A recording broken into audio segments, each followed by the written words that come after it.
이번 달 저희가 읽은 책은 커뮤니티 빌더스인데요. 이제 우리가 커뮤니티에 대한 거를 저희가 아메이 사업을 하게 되면은 되게 사람들이 많이 모이고 내 주변 사람들과 되게 가까워질 수 있는 그런 사업이잖아요. 근데 커뮤니티가 우리가 옛날에 알고 있던 커뮤니티랑 계속 바뀌고 있다고 해요. 그래서 그거에 대해서 정리가 되게 잘 되어 있는 책인데 이거에 대해서 오늘 리뷰해드리도록 하겠습니다. 먼저 책 초반에 보면은 멤버십과 커뮤니티의 차이점에 대한 이야기를 해요.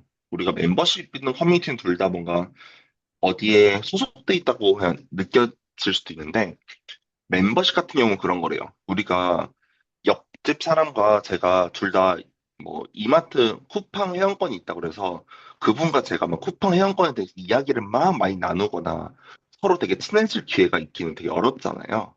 근데 멤버십이란 거는 그냥 조직과 개인 간의 일방향적인 관계래요. 그래서 내가 멤버십이 있으면은 뭐 조직의 뭐 어떤 회사에 대한 좀 더 혜택을 받을 수 있거나 그런 건데 커뮤니티는 결국은 조직이 중요하기보다는 구성원과 구성원 간에 서로 양방향으로 소통할 수 있는 거가 커뮤니티라고 해요. 그러다 보니까 멤버십은 일단 뭐 혜택이나 서비스 같은 거 제공이라면은 커뮤니티는 뭔가 우리가 바라보는 지향점이 같다라는 거죠. 네. 그래서 보시면 지속성 관점에서도 멤버십은 혜택이 사라지면은 끝나는 거예요. 몇- 뭐 쿠팡도 내가 회원을 탈퇴하면은 더 이상 그 무료 배송 같은 혜택을 받지 못하잖아요. 근데 커뮤니티는 결국 이런 커뮤니티라는 거 사이 안에서 구성원과 구성원 사람들끼리 만남을 인해서 친해지는 거기 때문에 굳이 나중에 커뮤니티라는 게 없더라도 내가 그런 개인적인 인간 대 인간으로서 관계는 남는다는 거죠. 그리고 전 이게 큰 것 같아요. 핵심 가치가 소속감. 커뮤니티는 우리가 소속감을 가질 수 있는데 멤버십은 소속감을 가질 수 있는 그런 구조는 아니라고 해요. 그럼 커뮤니티라는 거를 정의를 이렇게 이야기를 하더라고요, 책에서는. 먼저, 2명 이상의 구성원들이 모여야 된대요. 나 혼자서는 커뮤니티를 만들 수가 없어요. 근데 우리가 예를 들어 홈미팅을 하더라도, 뭐 홈미팅 하는데 초대가 안 되더라도, 2명 이상만 모이면 그것 자체가 커뮤니티라는 거예요. 네.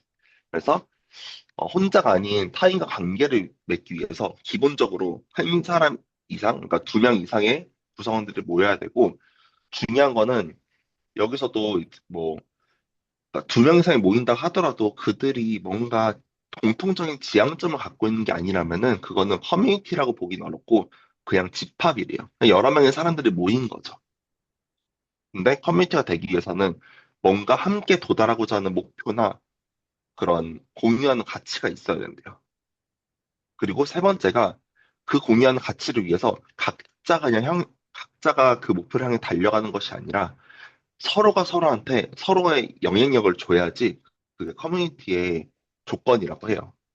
실제로 커뮤니티를 하다 보면은 뭐 예를 들면 뭐 음식을 만들어 먹는 커뮤니티, 음식을 만들어 먹기 위해서 각자가 노력하지만 또 서로 서로한테 뭔가 레시피 같은 거 공유해주기도 하고 그리고 그런 팁들도 서로 알고 하잖아요. 네. 그래서 이런 세 가지를 통해서 커뮤니티가 만들어질 수 있는데 이게 없으면 단순한 집합에 불과하다라고 이야기를 하고요. 어, 세 가지 핵심 요소를 보면은 여기서 얘기하는 연결과 연대와 연속이요. 먼저 계속 이야기했듯이 구성원 간의 관계가 중요하고요. 연대가 중요하고요. 아니, 연결이 중요하고요. 그 다음에 응집된 힘, 뭔가 다 같이 뭉쳐갖고 어떤 목표한 그 지향점을 향해서 움직이는 그런 연대가 있고, 세 번째가 한두 번 만나고 끝나는 것이 아니라 결국 커뮤니티로서의 역할을 하기 위해서는 연속성이 있어야 돼요. 지속 가능성이 있어야 된다는 거예요. 그래서 뭐 사람들이 한두 번 이렇게 모인다고 해서 커뮤니티가 생성되진 않고요. 꾸준히 모이고 지속적으로 모이는 사람들이 생겼을 때 그때 비로소 커뮤니티의 역할을 한다라는 거죠. 보시면은 여기서도 커뮤니티 자체가 이 연결, 연대, 연속의 특징을 가졌을 때 우리가 살아있는 커뮤니티가 된다는 거예요. 저희 같은 경우도 보면은 이제 홈미팅이 되게 지속적으로 하게 되고 특히 저희가 이제 이상훈 리더님네랑 같이 하는 클럽하우스 같은 경우가 되게 지금 엄청 오랜 기간 동안 연속적으로 저희가 모임을 갖잖아요. 근데 그 사이 내에서 뭔가 스피커의 강의를 그냥 듣고 끝나는 게 아니라 저희는 거기에 오시는 리더님들과 서로 연결을 갖고 있어요. 서로 구성원들끼리 친해지고, 그리고 우리가 사업가로서는 우리가 아메이 사업을 어떻게 해나가야 되는지, 그리고 소비자로서는 어떤 건강 정보나 돈에 대한 정보, 그런 목표, 공통된 목표를 지향을 하고 있고, 그리고 꾸준히 만나는 저희가 지금 살아있는 커뮤니티를 경험할 수 있는 게 주변에 많이 있고요. 어, 특히 여기서는 우리가 커뮤니티를 이제 옛날에 우리가 알고 있던 커뮤니티와 지금 커뮤니티가 어떻게 다른지를 좀 이렇게 1.0을 4.0으로 비교를 해서 이야기를 하더라고요. 먼저 첫 번째로 저희 부모님 세대는요, 전 좀 신기했던 게 부모님들은 아직까지 동창회 모임을 하시더라고요. 근데 저 같은 경우는 저희 초등학교 동창회, 중학교, 고등학교, 대학교 다 동창회라고 해서 지속적으로 모이는 모임이 없어요. 저희 세대 때는 그런 모임이 굉장히 드문 것 같아요. 근데 과거에는 이 커뮤니티 1.0 시대 때는요, 오프라인 중심이었대요.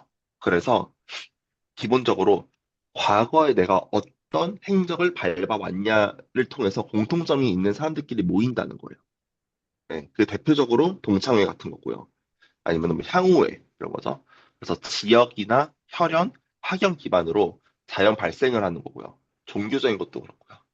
근데 점차 이게 이런 오프라인 중심의 커뮤니티도 있지만 조금 시대가 변하면서 또 다른 형태의 커뮤니티가 생성되기 시작했대요. 그거는 바로 온라인 태동으로 인해서 사람들이 과거에 내가 어떤 조건이었다, 어떤 학교를 나왔는지 이런 거랑 관계없이 새로운 뭔가 목표점이 있으면은 새로운 관심사가 있으면 그런 관심 있는 사람들끼리 모인다는 거예요. 특히 온라인 저희 더 이상 이제 오프라인이 아닌 온라인으로도 모일 수 있는. 그래서 이때는 과거였다면 이때는 뭔가 현재와 미래에 따라서 같은 미래를 바라보는 사람들이 모이는 거죠. 그래서 관심사 중심이고요. 익명성이 보장이 되고요. 그래서 뭐 흔히 카페에서 모인다든가 뭐 포럼 아니면 동호회 같은 것들이 이제 커뮤니티 2.0이라고 그래요. 보시면은 1.0은 과거에 나의 그 행적이 중요한데 2.0은 이제 더 이상 그냥 과거가 상관없이 현재인데 이 3.0으로 넘어가게 되면 뭐냐면요. 3.0은 2.0과 다른 점이 뭐냐면 2.0에서는 이 모임에 주최하는 사람이 누군지는 별로 관심이 없어요. 우리가 뭐 그래서 등산 동호회를 한다고 해서 등산에 관심 있는 사람들이 모이는 거지 그 등산 동호회의 장이 누군지가 크게 영향을 주지 않는다는 거예요. 근데 3.0이 SNS 시대 때는 다르대요. 뭔가 특정 어떤 인플루언서나 어떤 특별한 특징을 갖고 있는 리더를 통해서 그 리더를 중심으로 해서 여러 사람들이 모이는 게 커뮤니티 3.0이에요. 그리고 이때는 좀 느슨한 연결이래요. 그러니까 느슨한 연결이라는 게 뭐냐면은 우리가 가입을 하고 탈퇴하는 게 되게 쉬워지는 거예요. 우리 1.0 때는 어떤 학교를 들어갔어야 되고 그러니까 되게 조건이 엄청 타이트하잖아요. 근데 점점 갈수록 되게 느슨한 연결이고 그다음 콘텐츠 중심으로 확산을 하고요.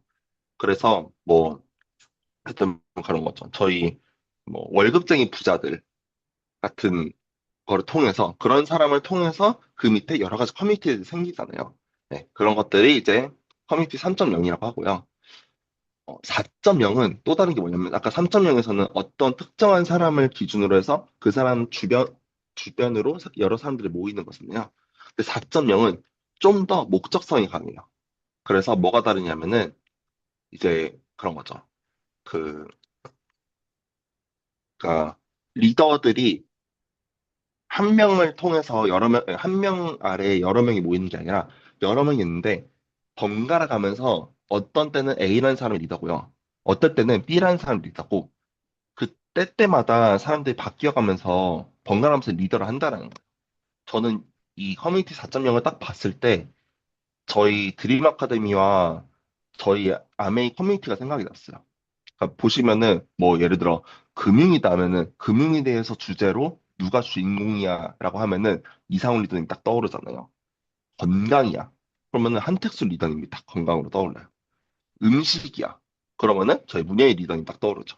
한 커뮤니티 내에서 어쩔 때는 A라는 사람이 리더고 어쩔 땐 B라는 사람이 리더고 계속 리더들이 바뀌어가는 이 지금 현재 저희가 갖고 있는 커뮤니티 중에서 가장 현대화된 커뮤니티 4.0의 형태를 저희 아메이 커뮤니티가 띄고 있더라고요.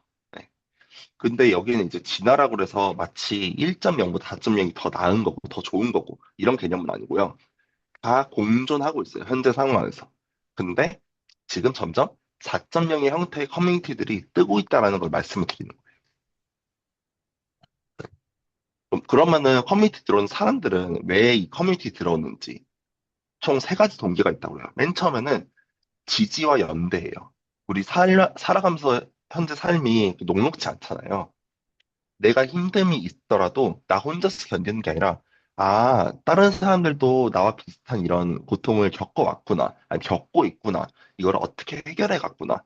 그러면서 그 심적으로 지지를 받고 아니면 실질적인 정말 도움을 얻고 그런 지지와 연대 같은 게 사람들이 참여하는 첫 번째 동기라고 하고요. 그 다음에 두 번째는 지금 현재 상황에서 안주하는 게 아니라 내가 먼저 뭔가 성장을 하고 싶고 변화를 하고 싶은 사람들이 모이는 게 이제 커뮤니티라는 거예요. 그래서 새로운 배움이 있고 자극인데 이제 긍정적인 자극이 있는 거죠. 그리고 닮고 싶은 롤모델. 저 같은 경우도 이제 아메이 커뮤니티에서 여러 롤모델들을 만났거든요. 이렇게 롤모델들을 만나고 함께 성장하는 최적의 환경을 제공한다는 거죠. 그리고 마지막으로가 이제 흥미와 재미요. 내가 아무리 힘을 얻고 뭔가 성장을 한다고 해도 재미가 없으면은 지속되기는 어려워요. 그래서 뭔가 사람들이 모였을 때 커뮤니티 들어왔을 때 재밌다고 느껴야 되고요. 흥미롭다고 느끼는 게 되게 중요한 것 같아요. 그래서 너무 분위기를 무겁게만 하면은 흥미와 재미가 떨어지고요.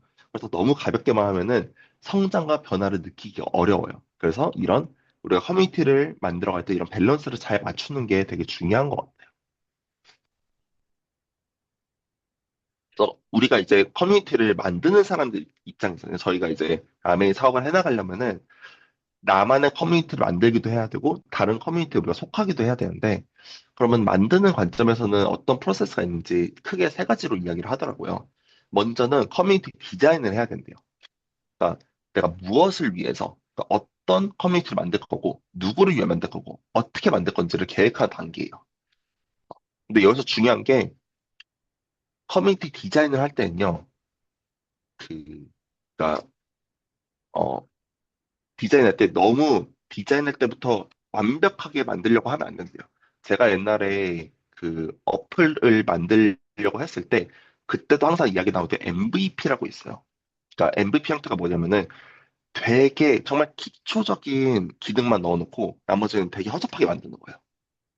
그러니까 완벽하게 하려면 시간이 오래 걸리는데 그러면은 분명 시장이나 뭔가 현실에 부딪혔을 때 변화해야 될 게 많은데 너무 무겁게 만들어 놓으면 변화하기 어렵다는 거예요. 그래서 오히려 가볍게 만들고 빨리빨리 그때 상황에 변화할 수 있게 만드는 게 중요한데 커뮤니티를 만들 때 동일하더라고요. 기본적인 틀을 잡아놓고 일단 커뮤니티 만들어 보는 거예요. 그리고 그때그때 들어오는 사람들에 따라서 그리고 그때그때 분위기의 피드백에 따라서 나의 커뮤니티를 좀 더 좋은 방향으로 계속 바꿔나가는 거죠. 이렇게 기본적으로 우리가 기획 단계가 있고, 그 다음에 실제로 커뮤니티 빌딩을 하는 단계가 있어요. 이때는 설계한 내용을 바탕으로 실질적인 토대를 구축하는 건데요. 그래서 커뮤니티가 맨 처음부터 막 50명, 100명씩 모일 수는 없잖아요. 우리가 초기 핵심 멤버들을 내가 어떤 사람들을 모을지, 왜냐면 초기 핵심 멤버가 어떤 사람들이 모이냐에 따라서 그 커뮤니티의 형태가 되게 달라지는 것 같아요. 그래서 실제 모으기도 하고, 처음에 진행하는 프로그램 같은 것들을 우리가 어떻게 해나갈지를 고민하는 거죠. 네. 그리고 세 번째가 이제 커뮤니티를 만들었어요. 그러면은 커뮤니티를 지속 가능하게 매니징하는 게 또 중요해요.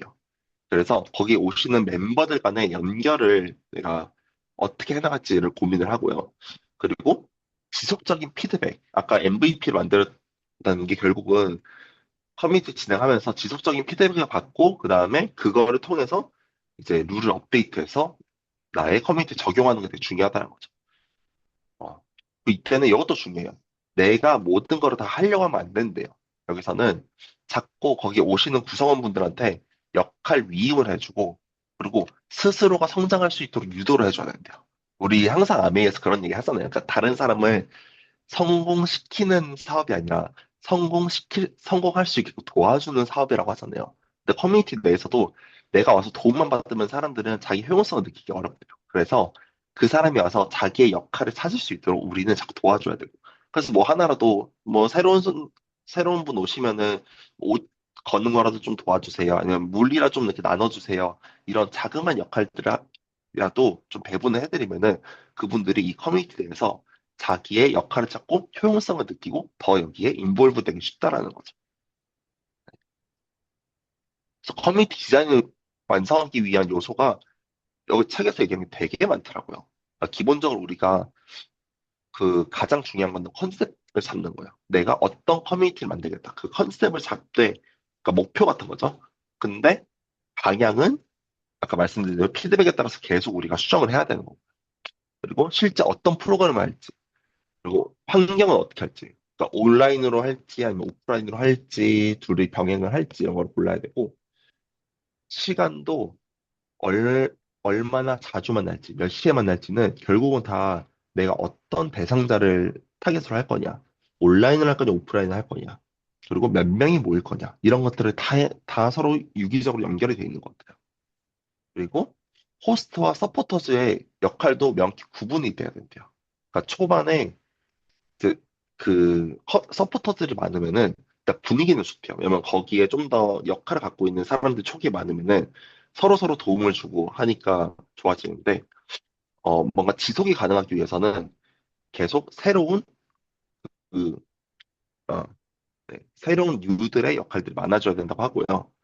그리고 리워드 같은 경우도 유무형의 보상 가치를 여기서 이야기해요. 첫 번째로 사람들이 맨 처음에 커뮤니티에 발을 들일 때에는 유형의 보상에 따라서 영향이 크대요. 그러니까 오시면은 뭐 선물 드려요. 오시면은 뭐 맛있는 음식 해드려요. 이렇게 처음엔 유형의 가치를 따르는데 커뮤니티가 지속되면 지속될수록 사람 한 번 들어온 사람이 계속 나오려면은 사실 유형의 가치보다는 무형의 가치에 더 중점을 줘야 된다고 해요. 결국 저희 같은 커뮤니티를 만드는 사람 입장에서는 새로운 사람을 위해서는 유형의 가치, 유형의 보상을 고민을 해야 되고 또 들어와 있는 사람이 지속적으로 나오기 위해서는 무형의 보상도 같이 고민을 해야 되는 거예요. 그리고 전 또 한 가지 배운 게 이 유형의 가치는 처음 온 사람한테 되게 유리하다고 했잖아요. 그러니까 내가 뭔가 줄 일이 있으면은 미리부터 저희 초대장 같은 데도 미리부터 적어 놓으라고 해요. 그래서 이런 데 오시면 어떤 혜택이 있습니다를 자꾸 이야기를 해야 새로운 사람이 조금이라도 관심 갖고 와본다는 거죠. 네. 어, 네, 이런 여러 가지가 있고 특히 네이밍 같은 경우도 보시면은 어떤 한 이름 자체 내에서 이 커뮤니티가 어떤 모임이다라는 게 직관적으로 느껴질 수 있을 만한 네이밍을 고르는 게 되게 중요하다고 하더라고요. 네. 정말, 커뮤니티라는 게 그냥 사람들이 모이면은 되겠지라고 생각했는데, 이 책을 읽어보다 보니까, 정말 고려해야 될 게 많고, 실제로 이런 것들 다 고려해야지 새로운 사람도 많이 유입되고, 들어온 사람도 지속 가능하겠구나라고 느껴졌어요. 네. 낯선 사람 효과라는 게 있었는데, 이거를 저는 잘 모르다가, 아메이 하면서 많이 느낀 것 같아요. 그러니까 낯선 사람 효과가 그거래요. 가까운 지인보다는 낯선 사람에게서 새로운 정보와 기회와 자극을 더 많이 얻는 현상이래요. 우리 흔히 말하면은 아메이 했을 때 제 주변에 가깝고 나랑 시간을 많이 보낸 사람들 이야기하면은 바로 알아들을 줄 알았는데 오히려 저 같은 경우도 제 가장 친한 친구들은 아예 들어보려고도 잘 안 하더라고요. 그게 처음엔 이해가 안 갔는데 원래 그런 현상이 있더라고요. 그러니까 여기서 말하는 게 어, 아, 나와 같이 오랫동안 있던 사람은 제가 변하는 거를 원치 않는데요. 그래서 내가 그냥 과거의 나로 여전히 남아있기를 원하고, 근데 오히려 조금 거리가 있는 그런 거 느슨한 관계라고 하는데, 조금 느슨한 관계 있는 사람은 내가 계속 변해가는 모습을 보고 관심을 가진다는. 그러다 보니까 우리 아메이 같은 경우는 특히 내가 아는 사람과 하는 게 아니라 내가 모르는 사람들과 할 확률이 많다고 하잖아요. 이게 정말 커뮤니티도 그렇고, 이런 게 인간관계에서 당연한 거구나라는 걸 다시 한번 느꼈고요. 그래서 커뮤니티는 내가 아는 사람들을 모으는 게 아니라 알 것 같지만 아직 모르는 나와 조금 거리가 있는 사람들이더라도 무조건 초대를 해서 그런 사람들이 오히려 더 큰 가치를 만들어낼 수도 있다라는 거예요. 실패하는 사람들은 총 5가지의 공통점이 있대요. 그러니까 커뮤니티 들어왔다가 나가는 경우인데 첫 번째로가 지나친 목적의식이 있는 거예요. 내가 홈미팅에 초대를 해서 이 사람한테 꼭 홈테크를 무조건 팔겠다. 거기에 너무 과몰입돼 있으면 그 사람 부담 느낄 수 있다는 거죠. 그리고 그런 어떤 커뮤니티든 간에 목적의식이 너무 지나치 있다 보면은 그게 상대방한테 느껴지는 거예요. 네. 그래서 먼저 아까 말씀드린 대로 즐거움도 같이 동반이 돼야 된다. 적당히 무게감도 있지만 또 가벼움도 어느 정도 가질 수 있어야 된다라는 거고, 그 다음에 필터링이 부족한 경우도 있대요. 그러니까 들어오는 사람이 너무 필터링 없이 아무나 막 들어오다 보면은 결속력이 좀 희석되는 거죠. 그래서 여타 다른 커뮤니티들도 보면은 흔히 쓰는 방법 중에 하나가 추천 형식이에요. 여기에 속해 있는 사람이 또 다른 사람을 추천해서 데리고 오는 거죠. 근데 저희 홈미팅이 좀 그런 방식이잖아요. 네. 그래서 이렇게 너무 필터링이 부족하면은 커뮤니티가 실패할 수도 있고, 또 리더가 내가 스스로 다 하려다 보면은 결국 과부하가 오게 돼 있어요. 그래서 결국 번아웃이 올 수밖에 없는 구조기 때문에 호스트 혼자서만 해결하려고 하면 안 되고 자꾸 사람들한테 역할을 부여해주고 그 사람들 효용감성을 느끼게 해줘야 이게 지속 가능하다는 거죠. 그리고 너무 고착화된 규칙이 그때그때 맞게 변하지 않으면은 그 또한 실패할 수 있고, 또 의미 없는 형식적인 활동들이 반복되는 것도 참여 동기를 앗아간다고 해요. 네. 1대 9대 90 법칙이 있다고 그래요. 그 1대 9대 90 법칙은 어디에나 적용이 되는 것 같아요. 근데 커뮤니티에서도 우리가 새로운 사람 초대했는데 자꾸 그 다음번 안 와. 저희 같은 경우도 홈미팅을 초대했는데 한 번 초대하고 그 다음 초대가 안 된 경우가 많거든요. 아, 이게 왜 그러지 싶었는데 생각을 해보면은 실제로 핵심 기여자는 100 중에서 1%밖에 안 된대요. 그들이 콘텐츠 생산을 하고요. 운영을 주도를 하고요. 적극적으로 의사결정에 참여를 한대요. 근데 나머지 한 9% 정도는 리액션을 해줘요. 그리고 가끔씩 와서 참여할 때는 너무 즐겁게 놀고 또 그 다음번에도 안 오고 이런데요. 근데 대부분 90%의 관찰자는요, 어, 실제로 뭐 초대를 해서 안 오는 경우들이 대부분 90% 관찰자이죠. 안 오더라도 그들은 지켜본대요. 그래서 우리가 사람이 없더라도 홈미팅을 계속 이어가고, 사람이 없더라도 내가 그 커뮤니티에 참석을 계속 하고, 이런 모습 보이고, 내가 변하는 모습 보이면은, 아까 말씀드렸던 느슨한 관계의 사람들이, 이런 잠재적 관찰자들이 점점 참여자가 되고, 그 중에 일부가 핵심 기여자가 된다라는 거죠. 네. 요거는 이제 커뮤니티 매트리스로 결속력이 강한 것과 이제 개방성이 높은 거. 그러니까 결속력이 낮으면서 개방성이 낮으면은 결국 소멸형 사라지게 될 거고요. 네, 결속력 강한데 개방성이 낮으면은 그거는 너무 폐쇄적이라서 작은 커뮤니티가 될 거고요. 결속력 낮고 분산형은 사람은 많이 모이는데 결국 흩어져 버리는 거예요. 근데 우리가 결국 점점 더 지향해야 되는 방향은 이 성장형이에요. 결속력도 강한데 사람들이 언제나 쉽게 들어왔다가 쉽게 나갈 수 있는. 그래서 부담 없이 들어갔다가 결속력이 강하니까 자연스럽게 거기에 인볼브 되는 이런 성장형 커뮤니티를 우리가 만들려고 자꾸 노력을 해야 되는 것 같아요. 그래서 마지막으로 호스트는 내가 주인공이 아니라 무대 감독으로서의 역할을 해줘야 된대요. 그래서 에너지 메이킹을 해줘야 되고 활기차게 사람들을 즐겁게 느낄 수 있게 해줘야 되고, 그리고 여기 보시면은 멤버들이 스스로 주인공이 돼서 스스로 연결되도록 무대를 설계해 주는 거예요. 네. 그런 환경 설계자가 돼야 되고 권한을 위임을 해줘야 된다는 거죠. 어, 그리고 또는 이제 환대하는 호스트로서는 심판을 하면 안 되고 비심판적으로 환대를 해야 된대요. 그러니까 내가 사람을 미리 판단하고 이 사람을 이해할 거야 판단하는 게 아니라 그 있는 그대로 무조건 오면 환영해주고 칭찬해주고, 그리고 어색함이 있다 그러면 내가 먼저 가서 풀어주고. 네, 그리고 이런 위임을 하는 것들이 멤버가 결국 커뮤니티의 주인이라는 의식을 가질 수 있게 된다라고 해요. 네. 그래서 결국은 새로운 사람들 왔을 때 환영받는 느낌이 있어야 되고, 첫 연결이 되게 빠르게 이루어져야 되고, 작은 역할이라도 하나씩 가지게 되는 게 결국 이 커뮤니티에 처음 들었을 때 잘 적응할 수 있는 키라고 하더라고요. 네. 그래서 커뮤니티는 만드는 것이 아니라 자라게 하는 것이라고 해요. 네. 그래서 저희 이제 아메이에서도 여러 가지 커뮤니티를 하고 있는데 이 책을 통해서 저희가 좀 더 성장할 수 있고 지속 가능한 그런 커뮤니티를 잘 만드는데 도움 됐으면 좋겠습니다. 네, 감사합니다. 네, 감사합니다. 네.